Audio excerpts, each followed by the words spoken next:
connaissance argumentera toujours à la parole. Moi, je l'ai prouvé ça. Alléluia. Je l'ai prouvé. Oh, toi, tu es un pasteur, tu ne peux pas me dire que je suis incrédule. Non, je te dis que tu es un incrédule. Parce que tu doutes déjà la Bible. Oh, mais il me dit, oh, maintenant vous allez dire que les musulmans, donc ils vont aller en enfer parce qu'ils ne croient pas Jésus-Christ. J'ai dit, ça, c'est leur problème. Voilà. Bonne réponse. Moi, je ne veux pas parler à la place des musulmans. Dieu lui-même, il saura qu'est-ce qu'il va faire pour les musulmans.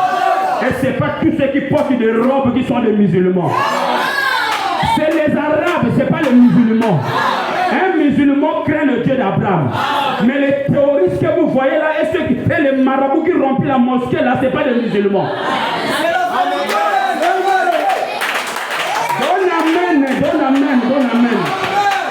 Je connais des musulmans qui ont la crainte de Dieu d'Abraham. Pour eux, Jésus c'est un prophète.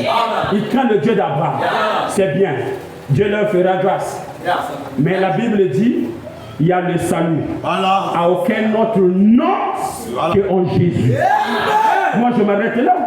Je place ma foi. Jésus a dit, je suis le chemin, la vérité. Donne amen pour que je te parle. Donne amen, donne amen, donne amen. Donne amen, donne amen. Alléluia. Oh, si tu étais né dans un pays musulman, tu allais te dire non, c'est faux. C'est faux.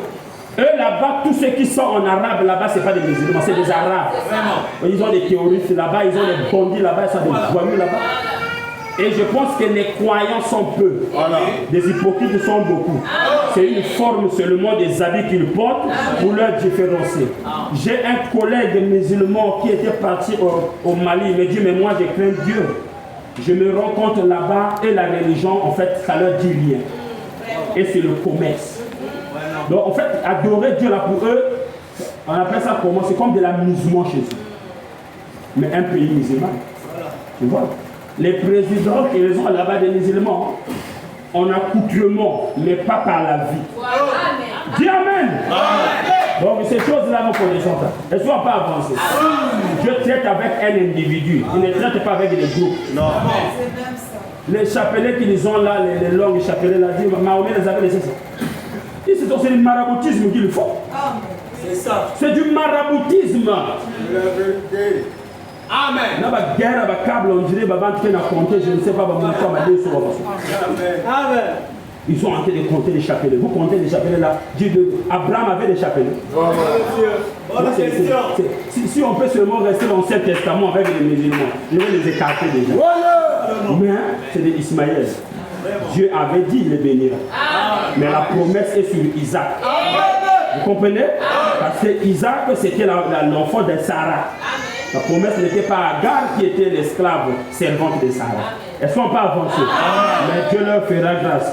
Je sais qu'il y a des musulmans qui sont sérieux avec Dieu. Elles ne sont pas avancées. On peut avancer? Voilà, donc l'homme qui n'a pas en lui la nouvelle naissance, il va alimenter la parole. Vous devez naître de nouveau et en naissant de nouveau, cela produit la foi. C'est pas ça? La nouvelle naissance amène la foi. Les sœurs, naissez de nouveau. Ça vous amènera la foi. Amen. Très bien. Après que vous ayez obtenu la foi, c'est si bon.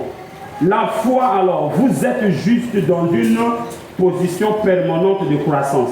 Je l'ai dit, quand on reçoit la foi qui est la révélation, par la naissance, on est dans une position permanente de croissance.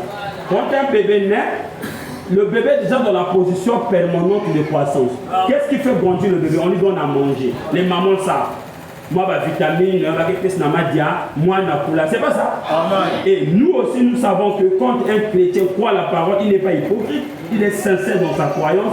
Le chrétien là doit recevoir la nouvelle naissance. Mais quand on est de nouveau, on est un bébé dans le Seigneur. Quoi que ton âge, mais tu es un bébé. Alors qu'est-ce qu'il faut faire? Il faut que tu écoutes la parole pour la croissance. Tu écoutes la parole pour la croissance. Après, tu vas croître. Un jour, on peut te confier un rôle à l'église. On peut dire, frère, tu peux être un diacre? Oh oui, pasteur, je peux être un diacre. Ok, on va te voter, tu deviens un diacre. Frère, tu peux être un huissier? Frère, tu veux ceci? Si tu es une soeur, tu peux faire ceci? Tu peux enseigner l'école de dimanche des enfants? Puisque vous êtes des mères, tu peux bien prendre des petits enfants. Là. Le prophète dit que l'école de dimanche, pour les mini-mini là, il faut des mamans. des mamans qui connaissent bien la maternité. C'est pas ma faux enseignante qui est blâmée qui tire ma bondine. Dans les écoles privées, vous ramassez des tchoukoumessos qui ne connaissent pas la maternité, c'est quoi? Mwanangana, batala passe nayane. Parfois la maman a été déchirée par césarienne, ça m'a dit mwanina. N'engé va vous dire que la vie ça dans l'école, même n'engé la tirer ma coutu, n'engé tirer du koba, mais n'engé que tu là où. Exactement, c'est là. N'engé la fait ça va même, vous continuez.